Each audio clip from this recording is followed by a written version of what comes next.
Okay, everybody, welcome back to the Aaron's High Cap Adventure Radio program. We're here on the final 25 minutes, and I've got some special guests in here. I'm sure everybody knows these guys, but I'm going to give them a semi-formal introduction here. Billy Conway and Rick Smith are two friends who grew up hunting and fishing. They share their love of the outdoors with their fellow sportsmen with weekly blogs, newspaper articles, websites, seminars, and radio shows. And you can hear them on KNCT 91.3 FM every Wednesday and Friday for a 5-minute update at 6:15 p.m. Every Friday afternoon from 5 to 6 p.m. on KTM right here, 1400 AM. Every Saturday morning from 6 to 7 on KRXT 98.5 FM for their weekly Fins, Feathers, and Furs report. And if you live near Gonzales, catch them Saturday morning and noon at KCTI at 1450 AM. Guys, thanks for coming on the show. I appreciate it. Rick, did you write that? I didn't write that. I'm not sure. It sounds pretty good. I want to meet these guys. Yeah, that sounds pretty good. They sound impressive. Well, somehow or another, I got you guys on here, so it worked, and I appreciate you coming on. Guys, I'm going to tell you something. I'm a city boy. I came down here. I'll admit it. I'm a city boy. I know what I'm doing when it comes to tactical stuff. But when it comes to surviving on fish, I'm going to die. Okay, I'm just going to die. So I'm thinking to myself, who else better to talk to, right? So I got you guys on here. I want to talk about survival fishing. Is there anything first of all, say hi to everybody. See what's going on. Anything new? Well, we appreciate it. We don't get a chance to come on in the middle of the day very often. No, this is new for us. We're usually not either half awake when we're on the show, but you talk about survival fishing. We've got a couple of hundred teams, over 400 fishermen doing just that on Lake LBJ today. Bass Champs is having their tournament over there, and with the wind blowing like this, I'm glad they're there, and I'm here in the studios with you, Matt. Right? That's right. That's exactly right. But yes, we'd love to talk a little bit about survival fishing and survival boating. You know, there's a lot of things that we can discuss that, and it all comes down to pre-planning. Okay, well let's mix this all up within the contents of what I do here, and that's being prepared. Okay. And let's say somebody has their bug out bag. I want to hit this really quick and first.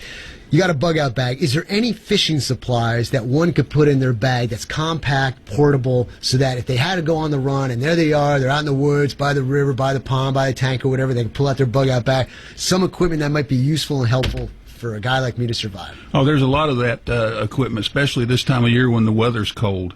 If you fall in the lake, you've only got a few minutes to get out of the lake. Hypothermia sets in pretty fast, and you're going to need some supplies in your boat to help you survive to get back to the boat dock and get off the lake. Probably the most important thing is to get out of the water quickly and have a change of clothes in your boat. If you got a change of clothes, you can always get dry and get warm if you got something to wrap up in. And let someone know where you're going to be at on the lake. File a float plan, we call it. Let a friend know. And don't go fishing by yourself in cold weather. The summertime is a little different than wintertime. You can survive a long time in the water, but in the wintertime, try to take a partner with you, someone that can help you if you do have a problem. Yeah, I was in the military. I was doing river crossings in cold weather, and I tell you, man, that's not a fun thing to do. But let's go. For example, I'm in my car. We have a major catastrophe happen. I can't move my car anymore. I've got to grab my bug out bag, my 2 or 3 day bug out bag. I put it on my shoulder, and I got to start walking. And I'm going through the woods, and I can't make it to my home or wherever I'm going, and I'm stuck. And I'm getting hungry. But what piece of equipment should I have in that bag to survive? Right. Well, besides all the standard things that you would have in a bug-out bag anyway, it's very important to have a set of fishing hooks, and I would take quite a few. And there's a very compact. We're not talking about major gear at all here or any major weight. I'd take at least 50 fishing hooks with me. I'd have them packed ahead of time, and I'd have different sizes, everything from the small hooks for perch, bluegill, those kind of fish, on up to some larger hooks. Also have some sinkers, a few lead sinkers with you, although you can make those in the wild if you have to. And then have you some a few hundred yards of line. And I would take braid is what I would recommend, because it's more versatile to use for many other things besides just fishing. You could certainly take monofilament, but I'd recommend braid, and a pretty heavy braid, something well, around. Fishermen out there know what he's talking about, right? That's right. Okay. But those would be very, very important. You can always come across grubs and worms in the wild for bait. That's pretty simple to do. Maybe in some rocky terrain, you might have to turn over a few rocks to find things. But with those basic supplies, you can easily catch fish, and you can survive on fish for a very long. What would be your method of casting out? You don't really need to cast out. Hopefully, you've got a shoreline with some vegetation around it, with some willows or some trees like that. You actually, casting out can take some chances of losing some hooks. I would find a deeper spot, possibly with some vegetation in the water, and then tie the line to one of these trees. Use the tree as a pole. Let the line go down to however the depth is, and I would I'd probably put 15 or 20 of these lines out around the shoreline where I'm going to make my base camp. That way, depending. Is that what they mean by running out of trout line? Well, it would be similar to a trot line, but these would be individual lines. You could certainly do a trot line if you wanted to, and get you a good flat stone and cast it out, and that does get you in some different depths also. Very important that you have plenty of hooks, because you are going to lose some, and you're going to break off some. But it's important to find the spot where you feel that the fish are going to be. Now where do you hit that hammer on the piece of machinery? That's the question here. So here I am. I'm hungry. I got to do it fast. And I've got my hooks, like you just said, and I come up to the stream. Okay, stream, I got to bend in the stream, I got to straighten the stream. Where's the best place? What's the trick of the trade to make sure I got fish on that hook? Well, it depends on the time of the year you're going to be out there. Like this time of year, I would look for the deeper water. You don't look for real shallow water, because the fish are creatures of habit, just like we are. They like to stay comfortable, so they'll try to find the depth where the water is the warmest. In the summertime, if it's a stream, if there's running water in a shoal type, rapids type area, put it below the rapids area, because things wash down that river and creek that fish eat. They'll lay down there in that water past that shoal or rapids and collect crawfish, worms, whatever washes down the river or the creek, and that's how they get their food. They're like us too. They're kind of lazy. They'd rather have it come to them than them have to go hunt it. Yeah. I don't know. I enjoy the hunt sometimes when I'm doing the hog. Fishing, though, I don't have the patience for it, I guess. I've never gone fishing. Do you believe that?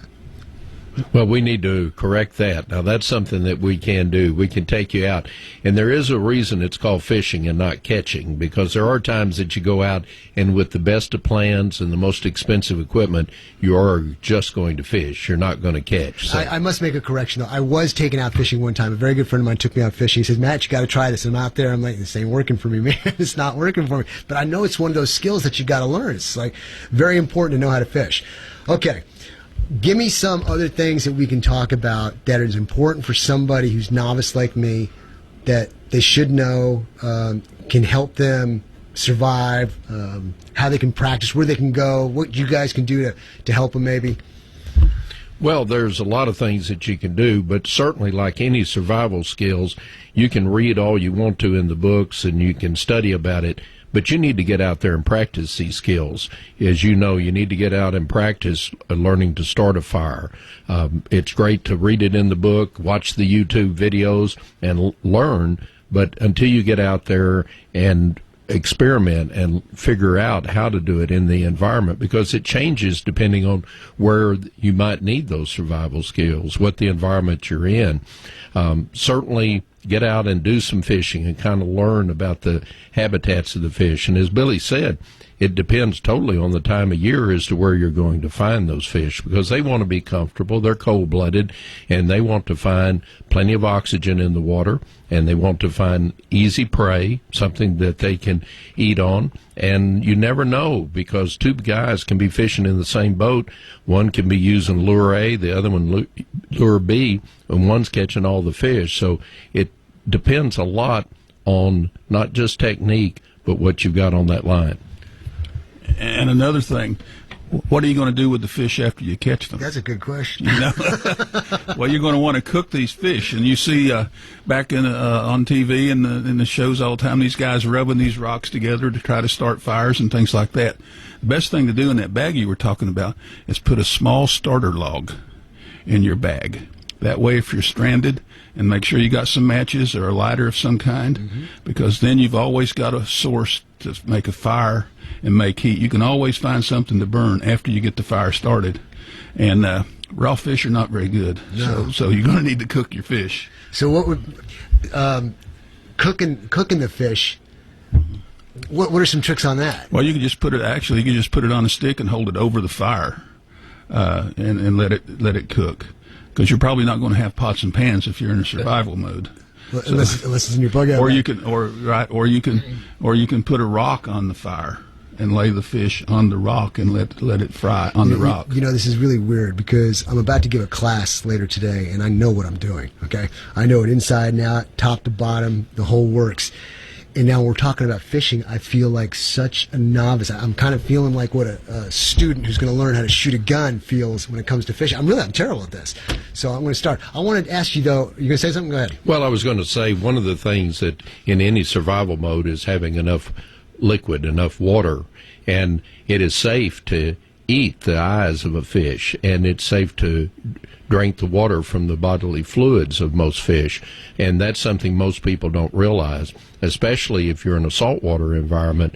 A lot of mariners have been able to survive on just eating the eyes. I know that sounds terrible, but when you're thirsty, there's nothing better. And so that is fresh water in those membranes and in those. That's interesting. So it's just something else to take into consideration. We all know that there's two kinds of water. There's the kind that is potable, that you can drink, and then there's a kind in the wild that you're not sure about if it's been standing for a while. So if you don't have the proper straw or drinking bottle with you, then remember that all parts of that fish, those are edible parts, and there's a lot of moisture in there. Do you have, on the top of your head, a book, a manual, something that somebody can say, you have to go out and experience it for yourself, obviously, but this is a checklist of things that a person could get and say, I'm not a fisherman, but I know how important it is to be able to fish. I'm not going to have the opportunity to go train, but I got to have a crash course in somehow. Is there anything like that covers all the bases that you're happy with?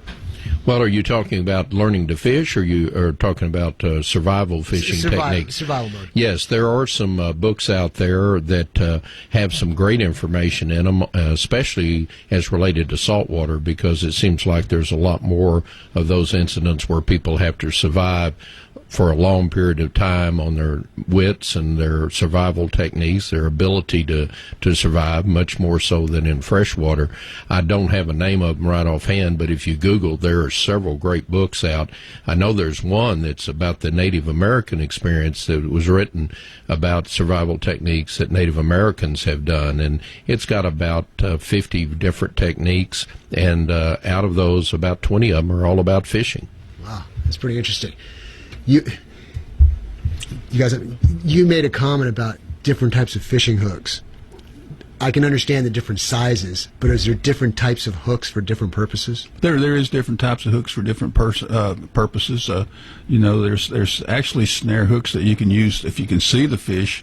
Put a line on the end of a pole, and you could actually snare the fish. A treble hook that's 3 hooks that are on the same platform, I guess, and you would just put it down there and try to snare the fish. There's the round hooks that a lot of people use for catfishing. There's of course different sizes, but yeah, there is different hooks for different applications. But I would definitely have some snare hooks in the bag just in case you can see what you're trying to catch and you can actually snare it. I do have to make one comment. That is illegal, by the way, but in a survival technique, you're not worried about that. You're worried. Yes, I just had to put that disclaimer for the game wardens that are out there listening.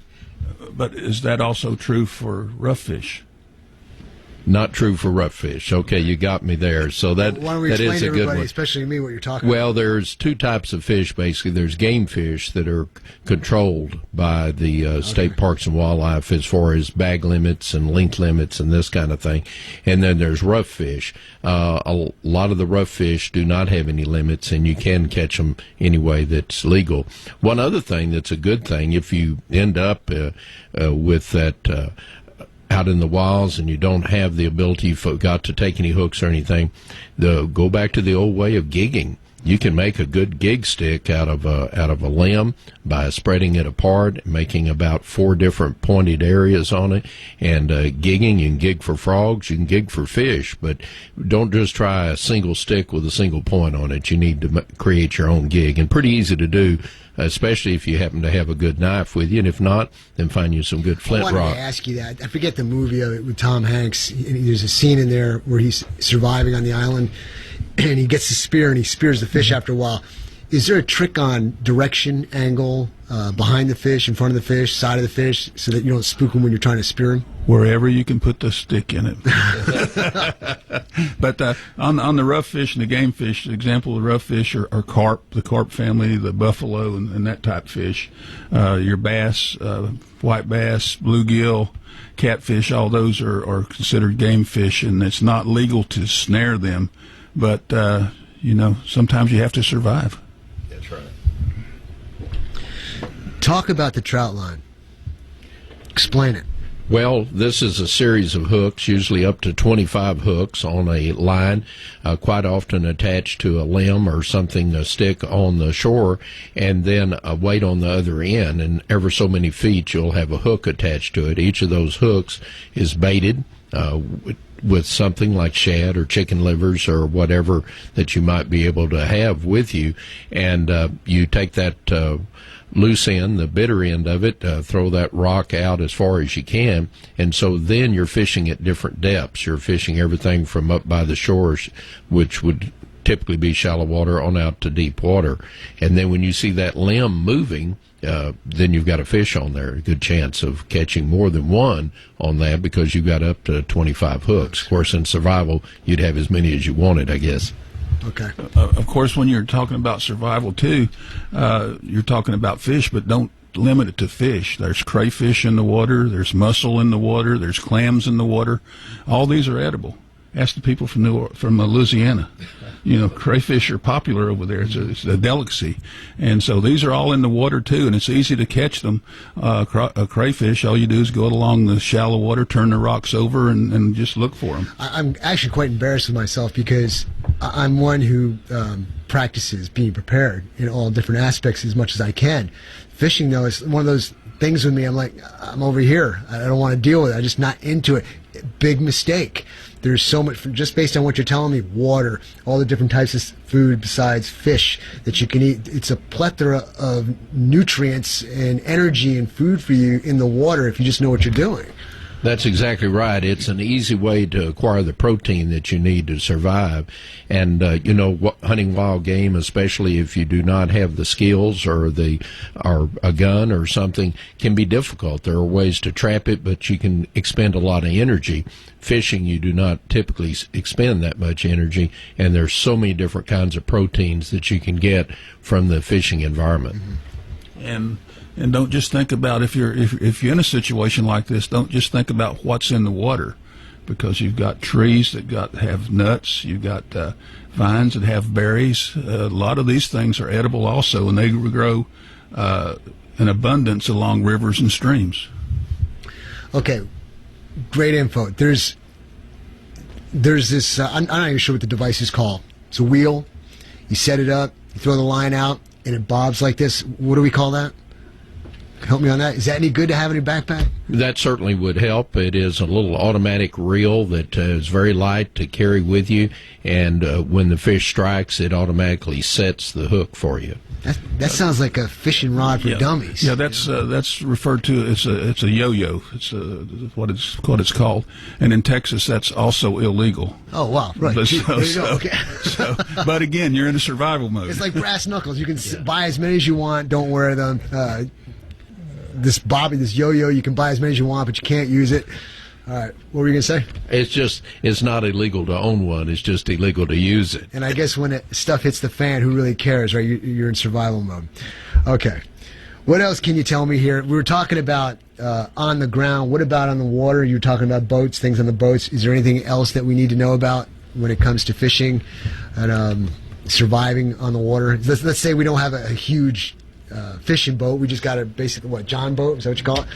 And you've got something portable you can carry out there. What can you tell me about that? Well, you need to always plan ahead, and Billy alluded to it earlier in the show about following a float plan. And this is a simple, just let your family know where you're going to be, what ramp you're putting in, what river you're going to be on, where you're going to be, and then hopefully you have a cell phone with a fully charged battery with you in a waterproof bag of some type so that you can call them if the fish are really biting and you want to stay out for a longer period of time. Let them know so that they're not worried about you. Do take some waterproof matches. Think about the fact, planning ahead, that you may be out there for 48 or 72 hours. You could easily fall out of the boat. There'd be other things that could happen. That's one of the reasons to always go with a friend.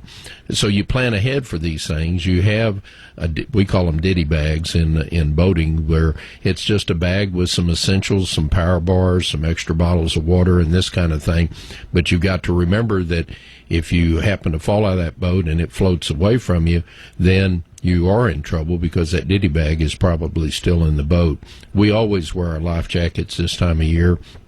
It's recommended that you wear your personal flotation device year-round, but it's especially important this time of year. Take a change of clothes, have a flashlight with you, have something to start a fire. Mm-hmm. And Rick, you also mentioned that the boat could float away from you, and it's very important if you're not wearing a life jacket, your boat's floating away, don't try to swim to get the boat, because you're going to lose that battle most of the time. Fatigue's going to set in, then you're going to be in trouble. If the boat floats away, go to shore, let the boat go. Also, how far out would that be? It depends on the person, how good a swimmer you are. Okay, so it's either the shore or the boat, depending which way you're going to drown first. Is that what you're saying? It's an emergency. You have to make a decision. It's always best to try to stick with the boat if you can, and to get out of the water as quickly as you can. Your body heat is dissipated much more rapidly when you're in the water, so even though it may be cold out, getting out of the water, sitting on the bow of the boat, even though it may be upside down, try to dry out as much as you can. Get your clothes as dry as you can. But it's a lot easier to see a boat from the air if a helicopter's out looking for you than it is to see just a person with their head bobbing in the water. Gotcha. Okay, in normal conditions, licensing to go fishing, what's the deal on that? It is required to carry a fishing license with you. You can get those at all the big box stores and any of the Parks and Wildlife departments. You can also get them online. Licenses are varying price. We recommend the jumbo. That way you get the hunting and fishing license with the saltwater and freshwater stamps, all part of it. That's the best way to go. That money does help Parks and Wildlife. It helps our natural resources here in Texas. But if you want just a fishing license, you can get just a fishing license. I believe they're around $25 for a resident Texan. So that allows you to fish anything you want? That's right. You do have to get the saltwater and freshwater endorsements, though. It allows you to fish any public waters. If you want to fish on someone's property, if the river flows through someone's property, you want to fish that river, you do need to get permission from that landowner. Okay. That's a good point. Yeah, I think that would be, especially if the landowner doesn't like it. Okay, well, guys, look, time's ticking away here. I'm going to have to close it up in just a minute. You guys want to finish up with anything? Tell us about what's going on, anything, upcoming events? A lot of bass tournaments going on. Like I said, we've got one on LBJ today. We just remind everyone, remember your safety rules. Think about the fact that how you're going to get back in that boat if you do happen to fall out. Have a plan ahead of time, and hopefully you have a ladder. But if you don't, have a buddy with you to help you get back in. And just plan ahead, be safe, and enjoy it, because our lakes are full. It's the first time in 7 years that we've had this much water. Fishing is fabulous, and it's going to be a great spring and summer. Thanks for having us on, Matt. Oh, no, it's my pleasure. Thanks for coming. I'll tell you what, just this little conversation has sparked my juices flowing as to, like, I mean, I got to get with this thing, you know? I know a lot of people do it. A lot of people love to fish. I just never got in the groove. I just need to see if I can catch the bug and get going with it.